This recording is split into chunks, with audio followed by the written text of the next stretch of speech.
أثناسيوس الرسول ليربط لنا بين تلك الموتيفات التشكيلية وبين الروح في عالمنا الذي يعني الحقيقة أصبح مليئا بالخطايا، أصبح مليئا بالخطايا. لذلك ربما سوف أتذكر مقولة السيد المسيح حين كان يقول: ادخلوا من الباب الضيق. ما معنى ادخلوا من الباب الضيق؟ أي جاهدوا النفس ولا تدخلوا من الباب الواسع، لأن الباب الواسع مليء بالخطايا. معكم معنا معي قمص ناسيوس جورج.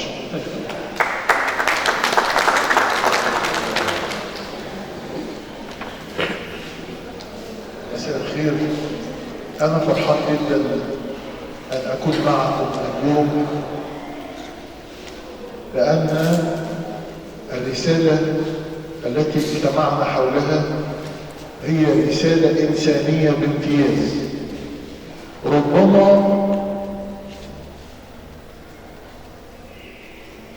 تتنوع العقائد، لكن الإنسانية تجمع الكل، وما أجمل الأمم وما أجمل الثقافات التي وضعها الله لكي تهذب الإنسان، أو كما نقول في اللاهوت لكي تؤنسن الإنسان. معنى أن يؤنسن الإنسان أن يصير إنسانا. التوحش والهمجية هذه ليست من طبيعة الإنسان، لأن الإنسان كائن إلهي صنعه الله بيده. لذلك أجد أن رسالتنا اليوم التي نجتمع حولها هي رسالة فنية رفيعة بامتياز، لأنها ترقي الإنسان وترقي الحواس من أجل التأمل في صنائع الله. يقول داود النبي في المزامير: السماوات تحدث بمجد الله، والفلك يخبر بعمل يديه، يوما فيوما يذيع كلاما. السماوات بتحدث بمجد الله، وهي دي رسالة ربنا حتى للذين لا يؤمنون بالأديان، للملحدين. الله يتكلم في الخليقة، في كل شيء، في المصنوعات، في عمل يديه. جميع المخلوقات تنطق بمجد الله وبعظمته وبقدرته. وكان أن الرسوم التي رسمها فناننا أستاذ محمد، السطوح التي رسمها هي موحية بعمل الله وبالخليقة، فهي رسالة تجعل بصرة الإنسان تترقى إلى فوق. الله خلق كل شيء من العدم، وخلقه على أحسن وجه. رأى الله بعد أن خلق العالم كل شيء حسن. ما معنى كل شيء حسن؟ يعني كل شيء مرتب، متقن، جميل، منظم. والله أدار عملية الخلق وأوجدنا جميعا من العدم إلى الوجود. ولا يدري الإنسان منا، من كل الجالسين مهما كان تخصصه وعلمه، يدري كيف يعمل جسده، وكيف تعمل دورته الدموية، وكيف يمشي، وكيف يجلس، وكيف ينام، وكيف يقوم مرة أخرى.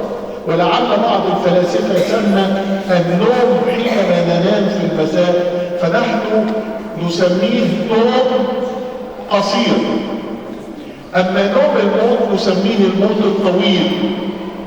فحينما ننام في اليوم ونصحى في الصباح، إنما الله يعطينا مصروف في إيدينا 24 ساعة حياة جديدة لكي ننتج ولكي نثمر ولكي ننمو.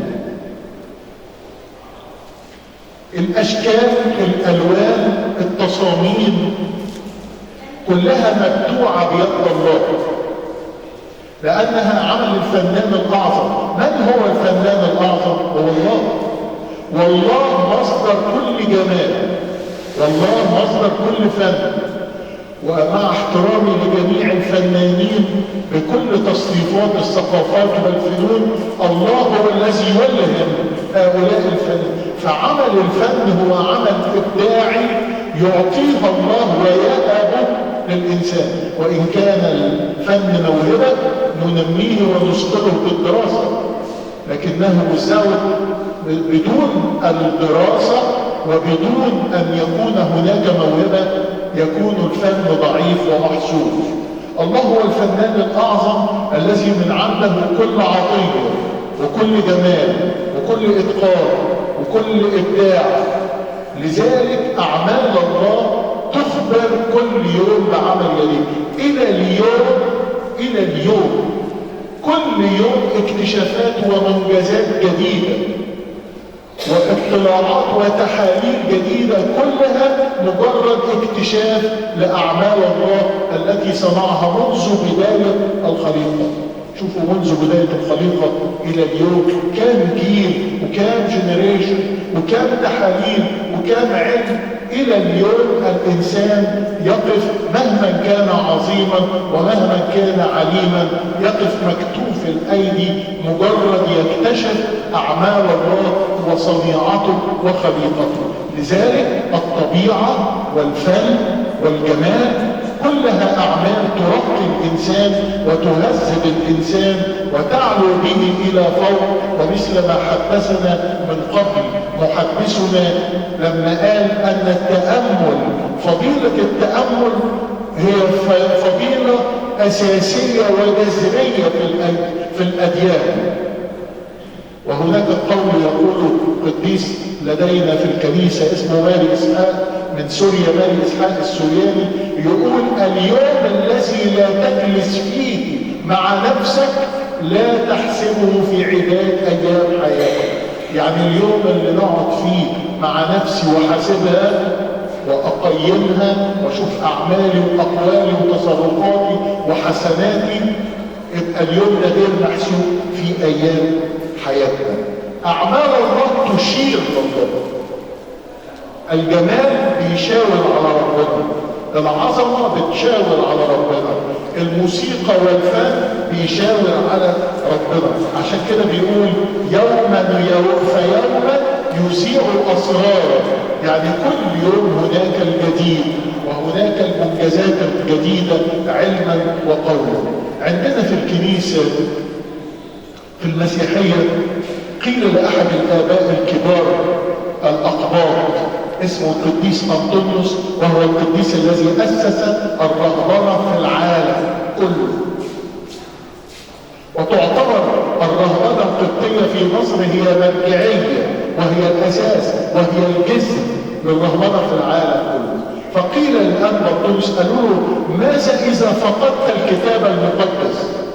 قالوا له يعني أنت هنا في الجبل افرض ما معكش إنجيل. قال لهم هناك إنجيل آخر هو الخليقة، كتاب الخليقة ومصنوعات الله. الذي يرى الفن والجمال والطبيعة والمخلوقات وصنائع الله إنما يمجد الله ويحمده على وجوده وعلى سخائه وعلى خليقته. واحنا بنمر دلوقتي في المعرض، ولما شفت السطوح التي خطها فناننا أستاذ محمد، كيف أن الله خلق السماء يعني نشرها، وكيف أن الله بسط الأرض يعني علقها، خلقها وعباها. ايه الكلام ده؟ وخلق الأرض وعباها. ربنا خلق السماء وحط فيها النجوم والكواكب والمجرات والشموس والأقمار، يعني خلق السماء وعباها. وحينما خلق الأرض أيضا ربنا خلقها وعباها، الينابيع والمحيطات والأنهار والأشجار والغابات. فما أعظم يد الله الخالقة، وما أعظم الله الذي يعمل حتى الآن ويخلق من جديد أفكار لدى الفنانين ويلهمهم بكل ما هو يرفع شأن الخليقة ويكمل عمل الله. الذاكرة البصرية هي أداة من الأدوات التي تحفظ مخيلة الإنسان عن عمل الله حتى لا ينسى. ولدينا آية في الكتاب المقدس جميلة جدا تتكلم عن الملحدين، يقول قال الجاهل في قلبه أنه لا يوجد إله. الملحد والذي ينكر وجود الله يقول قال الجاهل في قلبه أنه لا إله، بينما الخليقة وصنيعة الله كل يوم بتذيع مجد الله قد ايه ربنا عظيم. في الكتاب المقدس يعطي مثل بسنابل القمح المجهبة، كيف أن سليمان الملك في كل مجده وبكل ما يملك لا يستطيع أن يصنع سنبلة واحدة من هذا القمح. ربنا عمل الجلد والمية، عمل النور والظلمة، عمل اليابسة والجزر، عمل البخار والنجوم والبحار والنباتات وكل أشكال الحياة لكي يمتع الإنسان بالخليقة ويمتع الإنسان بالطبيعة. عمل الفنان هو أنه بيحط سبوت على عمل ربنا وعلى خليقة ربنا. ربما البعض ينظر إلى أن الفن لا لزوم له أو أنه كمال أو أنه شيء يمكن الاستغناء عنه أو أنه غير مهم وغير مولع وغير مهتم وغير مجامع للفنون. لكن الفن وضع من أجل الإنسان في صمت الطبيعة وفي كلام الطبيعة تذيع جمالا وتناغما وتناصرا ودقة وجمالا. عشان كده حتى في العبادة لدينا في الكنيسة عبادة في الليل بنسميها السهرانيات. السهر في الليل ليه؟ عشان نقول لربنا لك الليل يا الله كما أن لك النهار أيضا. ولدينا في الكنيسة صلوات وتسابيح ثابتة ومنظومة من القرن المسيحي الأول نقول لربنا بلسان الإنسان سبحي سبحي الله أيتها السماوات أيها الجبل أيها الشمس أيها القمر أيتها الكائنات أيتها الينابيع، لأن الإنسان يقدم الحمد باسم الخليقة وباسم الطبيعة لله.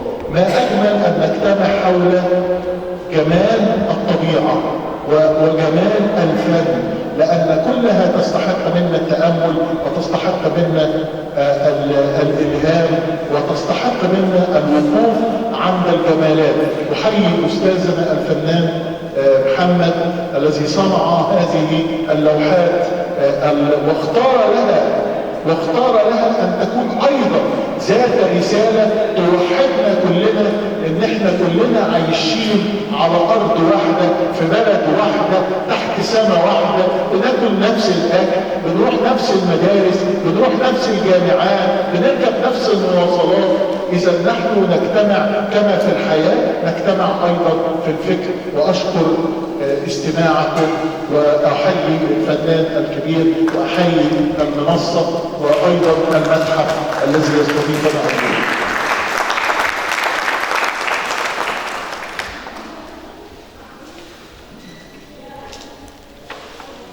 شكرا لقدس أستاذ سلوج على هذه الكلمة